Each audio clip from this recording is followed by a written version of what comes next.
আমি অনেক দিন ধরেই একটা জিনিস লক্ষ্য করছি। যেসব মেয়েরা টাকার পেছনে দৌড়ায় না, সোশ্যাল স্ট্যাটাস নিয়ে মাথা ঘামায় না, ফাইন্যান্সিয়াল সিকিউরিটির তোয়াক্কা করে না, শুধুমাত্র একটু ভালোবাসা চায়, একটা গোলাপ, একটা স্পেশাল ডে, খানিকটা প্যারোটি, কিংবা চায় তার প্রিয় মানুষটা ভালোবেসে তার হাতটা ধরুক, ঘুমানোর আগে তাকে একটু মনে করুক, প্রিয় মানুষটা একটা জায়গায় না হয় দুটি কলে দেখ। এই মেয়েগুলোই কেন জানি না দিন শেষে খারাপের ভার নিয়ে বসে থাকে। আসলে এদের চাওয়া পাওয়াটা এতটাই ছোট যে অনেকে মনেই করে না যে এগুলো পূরণ করা দরকার।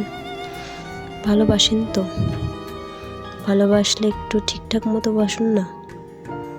এই মেয়েগুলো আপনার জায়গা জমি নিয়ে তো টানাটানি করছে না, তাই না? খানিকটা ভালোবাসাই যাচ্ছে। আপনার প্রিয় মানুষটা কষ্ট পায়। একটা সময় তারা ভাবতে থাকে কমতিটা আসলে তাদেরই।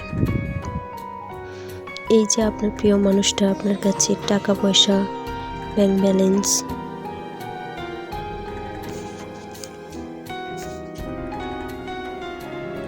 নয়, বরং ভালোবাসা যাচ্ছে। এই মানুষটাকে একটু ভালোবাসলে মানুষটা আপনার জীবনটাকে